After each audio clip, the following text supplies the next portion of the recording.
ሰላም ጤና ይስጥልን የተወደዳችሁ እንዴት ናችሁ? ስፖርታዊ ጉዳዮቻችን ተጀምሯል። አብራችሁን ቆዩ። የተለመደውን በርከት ያሉ ጉዳዮችን ዝውውሮችን የተመለከቱ ጉዳዮችን እያነሳሳን እየነገርናችሁ እንቆያለን። ከምንመለከታቸው ጉዳዮች መካከል አስቀድሜ ላስተዋውቃችሁ በዋነኝነት የዝውውር ጉዳዮችን በስፋት ዛሬ እንዳሰሳለን።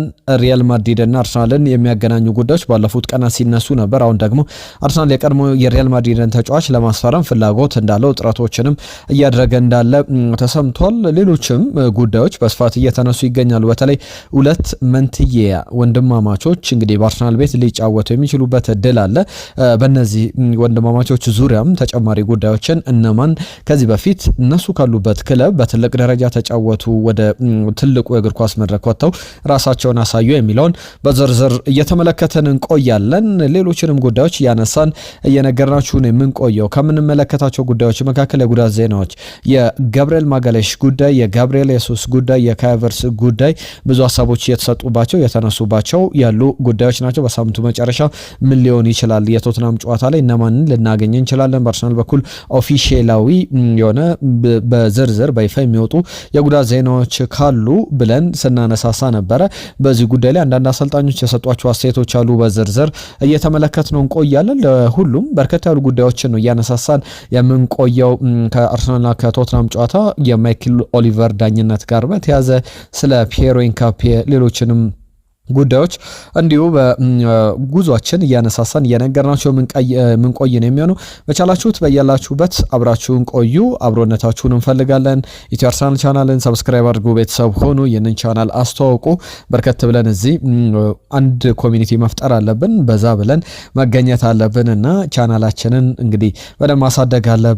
እሱን አስቀድሜ ላስታውሳችሁ። ይህንን ቪዲዮ ላይ ካደርጋችሁ እንድትጀምሩም ይሁን። በጣም ሪሊያብል ከሚባሉ የሚዲያ ሶርሶች የስፖርት መገናኛ ብዙሃን መካከል አንደኛው የዚ አትሌቲክ ነው። ዚ አትሌቲክ ላይ በሚጽፋቸው አርቲክሎች አርሰናልን በተመለከቱ ደግሞ አሁንም ያንን የቀድሞውን የቢቢሲውን ዳቪድ ኦርነስቲን ኮንታክቶች አሁንም በዚህኛው በዚ አትሌቲኩ ዳቪድ ኦርነስቲን ኮንታክቶቹ በደንብ እየተመለከተ እንገኛለን። ከአርሰናል ጋር በተያያዘ የሚነሱ ጉዳዮች አሉ።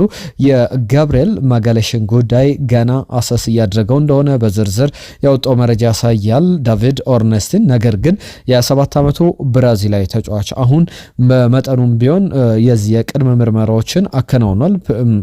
በዚህ በቅድመ ምርመራ ሂደትም ከ1 እስከ 2 ወራት፣ 1 ወር ቢበዛ 2 ወር ከሜዳ ሊርቅ ይችላል። ያ ማለት እስከ ጃንዋሪ ወር እስከ ጥር ድረስ በጉዳት ሊቆይ የሚችልበት እድል አለ የሚሉ ሀሳቦች ወጥቷል። ነገር ግን የአርሰናል ከተጫዋቹ ጋር በተያዘ ጉዳቱ ምን ያክል ከሜዳ ያርቋል የሚለው ትልቁ ወሳኝ ጉዳይ ነበረ። ነገር ግን አሁን ከ1 እስከ 2 ወራት ሊያቆየው ይችላል። ነገር ግን እርግጠኛ የተደመደመ በክለቡ የሕክምና ቦርድ የተረጋገጠ ጉዳይ አይደለም። ነገር ግን እነዚህ ጉዳዮች በስፋት እየተነሱ ይገኛሉ። በእርግጥ ጋብሪኤል ባይኖርም አርሰናል ብዙ የሚያሳስበው አይደለም ብለን በተደጋጋሚ አንስተናል። ለዛ ክርስቲያን ሞስኬራ፣ ፒየሮ ኢንካፔ በጣም ሪሊያብል የሚባሉ ሪሶርሶች ናቸው። በድጋሚ ያንን የጋብሪኤል ማጋሌሽን ቦታዎች ሸፍነው መጫወት የሚችሉ እንደሆኑ በደንብ በግልጽ መናገር ማየት ይቻላልና በስፋት ብዙ ሀሳቦች እየተሰጠበት የሚገኝ ጉዳይ ነው። ከጋብሪኤል የሱስ ጋር በተያዘም እንዲሁ ከብራዚል ብሔራዊ ቡድን በኩል አንዳንድ ሰዎችም አንዳንድ ብራዚላውያን ተጫዋቹን በተመለከተ የሚሰጧቸው የሚያነሷቸው የሚጠቃቅሷቸው መረጃዎች አሉ።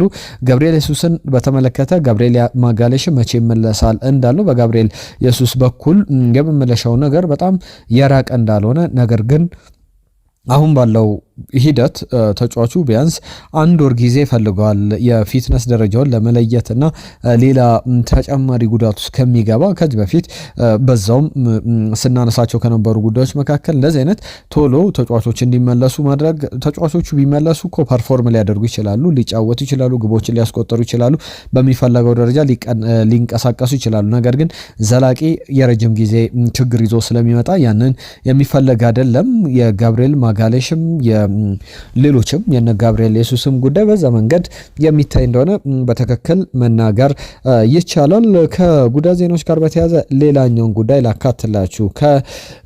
የዚህ የካቨርስ ጉዳይ በብዙ መንገድ ሲያነጋግር ነበር። ብዙዎቻችን ከኢንተርናሽናል ብሬክ በኋላ እንደሚመለስና ከአርሰናል ጋር በስፋት ልምምዶችን ሲያከናውን ሲጫወት እንደምንመለከተው እየጠበቀን ነበር። ነገር ግን የመጨረሻው ነገር በዛ በኩል የሚጠናቀቅ አይደለም። የጀርመን ብሔራዊ ቡድን አሰልጣኝ ዩሊያን ናግልስማን ስለ ተጫዋቹ ጉዳት አንድ አስተያየት ሰጥተው ነበር። በተለይ ጀርመንን በዓለም እግር ኳስ ዋንጫ ላይ እንመለከታታለን፣ ነገር ግን ከቨርስ አሁን በባለፉት የጀርመን የማጣሪያ ጨዋታዎች ላይ አልነበረም። ዩሊያን ናግልስማን ደግሞ በሰጡት አስተያየት ላይ ተጫዋቹ ጥሩ እያገገመ ነው፣ በጥሩ ጤንነት ላይ እየመጣ ይገኛል። ነገር ግን ብለው የሚያነሱት ብዙ ጊዜ ግን ሲገባ እንደ አፍራሽ ነውና ከቨርስን በተመለከተ የማይነር የሆነ የሪላፕስ ጉዳት ነው ያለበት። ኦቨርኦል ስንመለከተው ግን በጥሩ መንገድ እያገገመ ጥሩ እየሄደለት ይገኛል ይላሉ።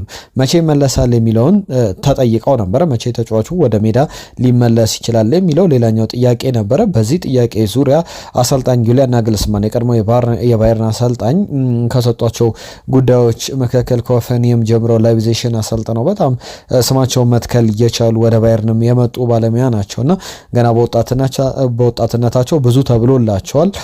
ከቨርስን በተመለከተ የያዝነው ዓመት የ2025 የፈረንጆቹ ዓመት መጨረሻ ላይ ወደ ሜዳ ይመለሳል ብሏል። ያ ማለት በአንድ ወር ጊዜ ውስጥ ከቨርስን ልንመለከተው እንችላለን የጃንዋሪ 1 ድረስ። ከዛ በፊት ግን ገዜ ዲሴምበር መጨረሻ አካባቢ ወደ ሜዳ ሊመለስ ይችላል ብሏል። ያ ማለት በአንድ ወር ጊዜ ውስጥ ከቨርስን በሙሉ ብቃት በሙሉ ጤንነት ሲመለስ ልንመለከተው እንችላለንና ያ በትልቅ ደረጃ እየተነገረ ያለ ጉዳይ ነው።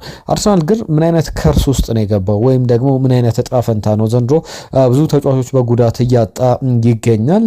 በተለይ ደግሞ በጣም ወሳኝ የሚባሉ ተጫዋቾችን ነው በጉዳት ምክንያት ከቡድኑ ስብስብ ውጭ ሆነው እየተመለከትናቸው የምንገኘው። ደግሞ በአጠቃላይ በውድድር ዓመቱ ቡድኑን ዋጋ እንዳያስከፍል ያሰጋል። ነገር ግን አሁንም ቢሆን ጥሩ ተጫዋቾች አሉ። እነ ቤን ዋይት፣ ሪካርዶ ካላፊዮሪ፣ ፒየሮ ኤንካፒየ፣ ክሪስቲያን ሞስኬራ፣ ዊሊያም ሳሊባ፣ ጁሪን ቲምበር፣ ሉዊስ ስኬሊ አይነት ተጫዋቾች ጥሩ። አንዳንድ ተጫዋቾች ቢጎዱ ይተካሉ። ከፊት መስመር ላይ ያላነሳውት አብዛኞቹ ተጫዋቾች ባልነበሩበትም ጊዜ አርሰናል ፐርፎርም እያደረገ ነጥብ ሲሰበስብ ተመልክተናልና ያ በትልቅ ደረጃ እንደ ትልቅ መፍትሄ የሚታይ ነው። ፒየሮ ኤንካፒየን ለምሳሌ የጋብሪኤል ቦታ ሸፍኖ ሲጫወት ለምሳሌ በማርኬት ቫልዩ 50 ሚሊዮን ፓውንድ ነው። ከዛ በታች አርሰናል አስቀድመው በውሰቱ የሙከራ ጊዜ አይነት ያመጣው ተጫዋች ነው። በሌቨርኩሰን የኢንቪዚብል ቡድን ላይ ሳይሸነፍ ዋንጫ ሲበላ 26 ጨዋታዎችን የተጫወተ ተጫዋች ነው። በ23 ዓመቱ ገና በዚህ ጊዜው የኤኳዶር ብሔራዊ ቡድን በአምበልነት ይመራል። ከዛ ውጪ ገና በ23 ዓመቱ ከ200 በላይ የሲኒየር ወይም የፈርስት ቲም ቡድን ጨዋታዎችን ያከናወነ ተጫዋች ነውና ለሁሉም ብዙ ነገሮችን ስንደማምር በጣም በአስገራሚ ሁኔታ እየተጓዘ ያለ ነው። በቀጣይም በምን መንገድ አርሰናል የዚህን ተጫዋች ጉዳይ ሊያጠናቀቅ መላ ሊሰጠው ይችላል ወይ የሚለው የካቨርስን ብቻ አይደለም፣ የነ ጋብሪኤል ጄሱስም ሌሎችም ተጫዋቾች ስማቸው ይጠቀሳል። የአርሰናል ኦፊሻል የሆኑ መረጃዎች ይጠበቃሉ። ነገር ግን እንደዚህ እንደ ዳቪድ ኦርነስቲን አይነት ዘገባዎችን ስንመለከት እነ ዩሊያን ናግልስማን ነገሩን ሲያረጋግጡት በእርግጥም ለአመኔታ የቀረበ ትክክለኛ ነገር እንደሆነ መናገር ይቻላል። ከኢንተርናሽናል ብሬክ በኋላ ግን በጣም የሚጠበቁ ወሳኝ ተጫዋቾች ወደ ሜዳ ይመለሳሉ። ከነዚህ መካከል ጋብሪኤል ማርቲኔሊ፣ ቪክተር ዮኬሬሽ፣ ኖኒ ማዱዌኬ የሚጠበቁ ናቸው። ማርቲን ኦዴጋርድን አምበሉን ጨምሮ እንግዲህ አርሰናል በመጥፎ ጊዜም ቢሆን ይህን ነገር አልፎት እየተመለከት ነው እንገኛለን። ነገር ግን ከዚህም በበለጠ እነዚህ ሙሉ ተጫዋቾች በሙሉ ጤንነት ላይ ቢኖሩ ደግሞ ምን ያክል ውጤት ሊመዘገብ ይችል ነበር የሚለው በትልቅ ደረጃ የሚያጠያይቅም አይደለም። አሁን ካለው የፕሪሚየር ሊግ መሪነት ላቅ ባለ ደረጃም በደንብ ነጥብ የሰበሰበ በደንብ ቡድኖቹን በርቀት የሚመራ ቡድን ልንመለከት እንችላለን። ያንን ደግሞ ከጉዳት ሲጠበቁ በቀጣይ ምላሽ ልናገኝበት የምንችል ጉዳይ እንደሆነ መናገር ይቻላል። ሰሞኑ በተደጋጋሚ እየተነሳ ያለው ጉዳይ ዝውውሮችን በተመለከተ አንድም ሁለትም ሶስትም ጊዜ እየሰማ ነው ያለው የኤታን ንዋኔሪ ጉዳይ ነው። ኤታን ንዋኔሪ በውሰቱን ለማስፈረም የሚፈልጉ ክለቦች አሉ። አርሰናል ደግሞ ኮንሲደር እያደረጋቸው ያሉ ጉዳዮች አሉ። የሲኒየር ሌቭል የፈርስት ቲም እግር ኳስ ያስፈልገዋል። የበለጠ ዴቨሎፕመንቱን እድገቱን ለማስቀጠል ለዛም ይመስላል አርሰናል ትኩረት አድርጎ ተጫዋቹ ምናልባት በዚህ በጥር የዝውውር መስኮት ሊለቀው ይችላል የሚሉ ዝርዝር ዘገባዎችን በብዙሃን መገናኛ በኩል የሰማ ነውና የመጨረሻ ውሳኔ ይጠበቃል። ለሁሉም በኤታን ንዋኔሪ በኩል እንደ ወንድሙ ሁሉ እሱም በጥሩ ብቃት በአርሰናል አካዳሚ ውስጥ ያለው ወንድም አለው ኤመርሰን ንዋኔሪ ጥሩ እየተጫወተ ይገኛል። ኤታን ንዋኔሪንም በአርሰናል አካዳሚ ካለፉ ባለንድ ከወጡ ተጫዋቾች መካከል አንዱ ነው። በዋናው ቡድን የምንመለከትበት እድል አለ። ለምንድነው ዝውውሩ አሁን እየተነሳ ያለው የሚለው ሌላኛው የሚጠበቅ ጉዳይ ነው። ተጫዋቹ ኤሊት ሌቭል ላይ ያለ ተጫዋች እንዲሆን ሱፐርስታር ደረጃ ላይ መድረስ ካለበት በአርሰናል በኩል ሊደረጉ ከሚችሉ ነገሮች መካከል ተጫዋቹን በውሰት ውል ለቆ የሆነ አይነት ኤክስፒሪየንስ አዳብሮ እንዲመጣ ማድረግ ነውና ያንንም ለማድረግ ጥረቶች እየተደረጉ ይገኛሉ። በጥር የዝውውር መስኮት ኤታን ንዋኔሪን ሊለቁ የሚችሉበት እድል አለ በሚል እነ ኢሳንካን አይነት ጋዜጠኞች ሲዘግቡት ነበር። በተደጋጋሚ የነገሩ መደጋገምንም እየተመለከትን እንገኛለን። በቅርቡ ከአርሰናል ሊለቃሉ ተብለው ስማቸው ሲነሳ ሲጠቀሱ ከነበሩ ተጫዋቾች መካከል አንደኛው የቤን ዋይት ጉዳይ ይነሳል። ቤን ዋይትን በተመለከተ አሁን እየወጡ ያሉ ዘገባዎች እንደሚያሳዩት ከሆነ በአርሰናል ቢያንስ እስከ ክረምት ይቆያል። ነገር ግን ከዛ በኋላ ወደ ፉል ማች ፊትነሱ ወደ ጥሩ ብቃቱ የማይመለስ ከሆነ በአርሰናል ላይ ቆይ ይችላል። በክረምቱ አርሰናል ሊሸጠው ይችላል የሚሉ ዘገባዎችን ተመልክተናል። በጣም ጥሩ የሚባል ተጫዋች ነው በተጫዋችነት ደረጃ። አርሰናል ግን አስቀድሞ የክለቡን ነገር ለማስጠበቅ እንዲሁም ከተጫዋቾች ጋር እስከ 2028 ድረስ ውላለው ያንንም በቀጣይ እንደሚነጋገር እየተጠበቀ ይገኛል። በዚህ የዝውውር ጉዳዮችን ላንሳ።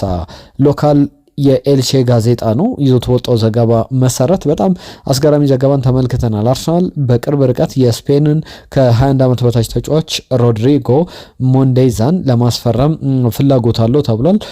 የዚህ የሮድሪጎ ጉዳይ ሮድሪጎ ሜንዶዛ በትልቅ ደረጃ ጥሩ አቅም ያለው ጥሩ መጫወት የሚችል ተጫዋች እንደሆነ ይታወቃል። እየተነገረለትም የሚገኝ አይነት ተጫዋች ነው። ከዛ ውጭ ግን አማካኝ ስፍራ ላይ እንደ ፔድሪ የሚጫወት ተብሎ በፔድሪ ጭምር የተመሰገነ ነው። የውል ማፍረሻው ደግሞ 20 ሚሊዮን ዩሮ እንደሆነ ተሰምቷል። ይህ ደግሞ ለአርሰናል በጣም አፎርደብል የሚባል ዋጋ እንደሆነ እየተሰማ ይገኛል። ከቀደም ሁለት መንታ ተጫዋቾችን አርሰናል ሊያስፈርም ይፈልጋል ይችላልም እየተባለ ነበር።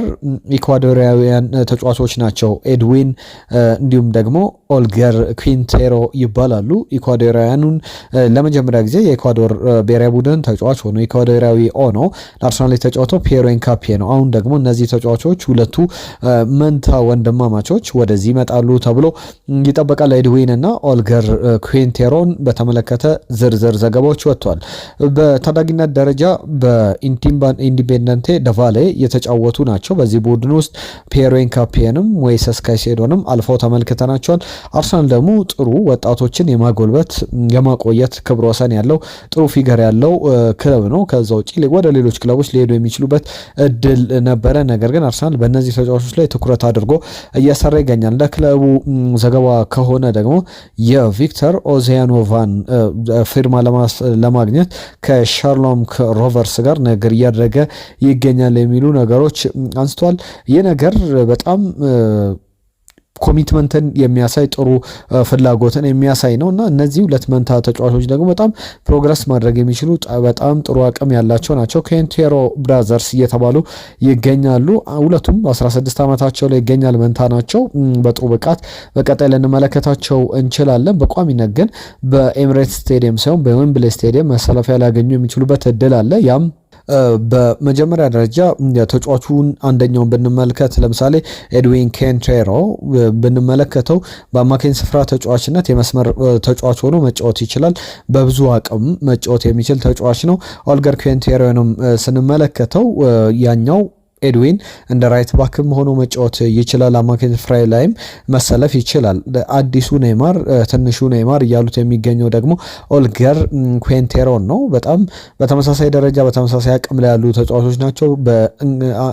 በዚህ በብሔራዊ ቡድንም ደረጃ ወደፊት ግልጋሎታቸው ከፍ ብሎ ይታያል ተብሎ ይጠበቃል። ስኪል ሴታቸው የሚገርም ነው። በጣም ክሬቲቪቲ ያላቸው ፈጣን የኦልገር ኩዌንቴሮ የመሰለፊያ ዋነኛ ምርጫ የአታኪንግ ሚድፊልደር ወይም ደግሞ 10 ቁጥር ቦታ ላይ ሆኖ መጫወት ነው። ነገር ግን እድሎችን ካገኘ በጣም በሌሎች አማራጮች ላይ መጫወት የሚችል አገልግሎትም መስጠት የሚችል ነው። እነዚህ ሁለት ኢኳዶሪያን ተጫዋቾች ደግሞ በዛው በኢንዲፔንደንቴ ደቫሌ ልንመለከታቸው እንችላለን የሚሉ ዝርዝር ዘገባዎች ወጥቷል። ከቪዚት ሩዋንዳ ጋር በተያያዘ አርሰናልን በተመለከተ የፓርትነርሺፕ ስምነቱ 2026 ላይ እንደሚያቋርጥ አስታውቋል። በጣም ጫና ሲደረግበት ነበረ። ከቪዚት ሩዋንዳ ጋር በተያያዘ ከአርሰናል ጋር ያለውን የስፖንሰርሺፕ ስምምነት ለማቋረጥ ሁለቱም በጋራ መስማማታቸው ተሰምቷል። እስከ 2026 ድረስ በጋራ ይቆይ ነበረ። ይሄ ባለፉት ዓመታት ላይ አርሰናል በደንብ ከቪዚት ሩዋንዳ ከሩዋንዳ መንግስት የሩዋንዳን ጎብኙልኝ ከሚለው ጥያቄ አገሪቷን ከማስተዋወቅ ጀርባ ትልቅ ገንዘብ ሲያገኝ ነበር። ነገር ግን የሩዋንዳ አንዳንድ ነገሮች ሲተችነ ፖል ካጋሜ የሰብአዊ መብት አያይዛቸው በብዙ ነገር ይተቻል። በእርግጥ የአርሰናል ደጋፊ ናቸው። በእርግጥ ኤምሬትስ ላይ ለምሳሌ ባለፈው ዓመት በቻምፒየንስ ሊግ ባየር ሙኒክና አርሰናል ያደረጉትን የቻምፒየንስ ሊግ ጨዋታ በኤምሬትስ ተገኝተው ተመልክተው እንደነበረ ይታወቃል። በጣም ጥሩ ድጋፍ ያላቸው ጥሩ ፍላጎትም ያላቸው ፕሬዝዳንት ናቸው። ለአርሰናልም እንግዲህ ባለፉት ዓመታት በየዓመቱ ከፍተኛ ክፍያ እየከፈለ ሲያተርፍ እንደነበረ አርሰናልም ቪዚት ሩዋንዳም ሲጠቀም ነበር። አንዳንድ ቁጥሮች ለምሳሌ የቪዚት ሩዋንዳን ቁጥሮች ስንመለከት በየዓመቱ ለምሳሌ ሩዋንዳን ከ1.3 ሚሊዮን ሰዎች በላይ ይጎበኛሉ። ያ ማለት ይህ ቁጥር ለምሳሌ 1.3 ሚሊዮን የ2024 ሪፖርት ነው። የቱሪዝም ረቨኑ ደግሞ ከቱሪዝም የሚገኘው ገቢ ወደ 650 የአሜሪካ ዶላር ወይም ደግሞ አርሰናልና ቪዚት ሩዋንዳ በጋራ መስራት ከጀመሩበት ጊዜ አንስቶ ከ320 ሚሊዮን ዩሮ እጥፍ ማድረግ ችሏል ማለት ነው። 650 ሚሊዮን ዩሮ ወይም ደግሞ የ47 በመቶ ጭማሪ አሳይቷል። አሁን ከቪዚት ሩዋንዳ ጋር ከዚህ በኋላ በጋራ እንደማይሰሩ ነገር ግን ከዚህ በፊት ለምሳሌ ትልቅ ተጫዋቾች እነ አሌክስ ስኮት እነ ማቲዮ ፍላሚኒ አርሰናል ቤተሰቦች ባካሪ ሳኛ ዡሪን ቲምበር አይነት ሰዎች ሩዋንዳን እንዲጎበኙ ይደረጋል። በዛም የፕሮሞሽን ስራዎች ሲሰሩ እንደነበረ ይታወቃል። አሁን ግን በጋራ ያንን ወደ ጋራ ለማምጣት እቅዶች እንደተያዙና ያንንም ለማቆም ስለመስማማታቸው 2026 ወይም ደግሞ የተያዘው ካላንደር ይር ላይ ጁን 2026 ላይ በፕሪሚየር ሊጉ መጠናቀቂያ ላይ በዛው ይጠናቀቃል የቪዚት ሩዋንዳና የአርሰናል ውል ስምምነት ተብሏል። ከሪያል ማድሪድ እና ከአርሰናል ጋር በተያያዘ ትናንትና የሮድሪጎ ጉዳይ ሲነሳ ነበር። አሁን ደግሞ የቀድሞ የሪያል ማድሪድ ተጫዋች አሁን የላሊጋው ኮከብ ነው በአርሰናል እየተፈለገ ይገኛል። ምናልባት በቀጣይ የጥር ዝውውር መስኮት ላይ በአጭር ጊዜ ውስጥ የአርሰናል ተጫዋች ሆኖ ልንመለከተው እንችላለን። ጃፓናዊ ተጫዋች ነው፣ ኩቦ ይባላል። በጣም ጥሩ አቅም ያለው ተጫዋች ነው። ሪፖርት እንደ ቢቢሲ ሪፖርት ከሆነ ተጫዋቹ በቀጣይ ይህንን ስኳድ ሊቀላቀል የሚችልበት እድል አለ። ሙሉ ለሙሉ ፈቃደኝነቱን ካሳየ በኋላ ያንን የሚከተል ጉዳይ ነው። ጃፓናዊ ኢንተርናሽናልን በተመለከተ በላሊጋው ላይ ጥሩ አቅም ካላቸው ዊንገሮች መካከል አንዱ ነው። በሪያል ሶሴዳድ ደግሞ አጀማመሩ የሚገርም አይነት ሆኖ እየተመለከት ነው እንገኛለን። ያንንም በተመለከተ ለምሳሌ ሚኬል ሜሬኖ፣ ማርቲን ዙሜንዲ አይነት ጥሩ አቅም ያላቸው ተጫዋቾች ከሪያል ሶሴዳድ አርሰናል በቅርብ ጊዜያት ላይ አስፈርሟል። ይህንን ተጫዋች ደግሞ ኩቦን ባለፉት ጊዜያት ሲፈልገው ነበረ። ኩቦም ወደ አርሰናል መሄድ እንደሚፈልግና አንዳንዶች በጣም እንኳን ደስ አለ ጭምር ሲሉት ነበረ። ስሙ መያያዙን ተከትሎ ከኩቦ ጋር በተያዘ በጣም አምቢሽየስ የሚባል ተጫዋች ነው። በኬሪየሩ ቀጣዩን እቅድ ማሳካት የሚፈልግ አይሊ ፕሮግራምድ የሆነ በጣም ጥሩ ተጫዋች ነው። በሜዳ ላይም የሚያሳየው ያንን ነውና ያንን በደንብ በተመለከተ ጥሩ ነገሮች ሊኖሩ ይችላሉ። በጥር የዝውውር መስኮት ግን ተጫዋቹ ሊፈርም የሚችልበት እድል አለ። ነገር ግን በጥር የዝውውር መስኮት ከተጫዋቹ ጋር በተያያዘ አስቀድሞ በክረምቱ ነበር እንደሚለቅ ሲነገር የነበረው። አሁን ግን ከክረምት ማስቀድሞ በዚህኛው ወቅት ላይ ሊለቅ ክለቡ ሊሰናበት ይችላል በሚሉ ዘገባዎች አሉ። ነገር ግን ትክክለኛ ጥያቄ ትክክለኛ ክፍያ የሚቀርብለት ከሆነ ነው።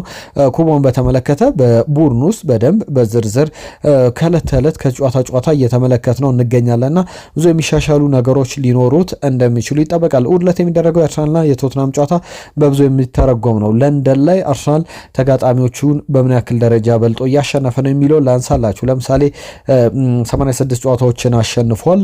ከቼልሲ ጋር 66 ጨዋታ ብቻ ነው የተሸነፈው 84 ለ66። ከቶትናም ጋር በተመሳሳይ 84 ለ61፣ ከዌስትሃም ጋር 74 ለ38 ልዩነታቸው ያን ያክል ነው። ከፉላም ጋር 44 ጨዋታዎችን አሸንፏል። ፉላም ደግሞ በአንጻሩ 9 ጨዋታዎችን አሸንፏል።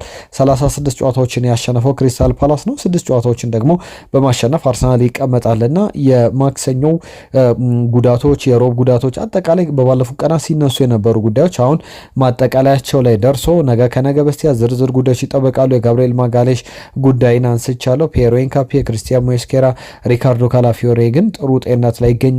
ከዛ ውጭ ግን ሌላኛው በጉዳት የሰነባበተው ከቨርስም በተመለከተ ዝርዝር ጉዳዮችን አነሳን። የተወደዳችሁ ስፖርታዊ ጉዳዮቻችን እነዚህን ይመስሉ ነበር። አብራችሁን ስለነበራችሁ ከልብ እናመሰግናለን። በርከት ያሉ ጉዳዮችን ነገር ናችሁ። ለዛሬ ግን ያዝንላችሁ ጉዳዮች እዚህ ላይ ይጠናቀቃሉ።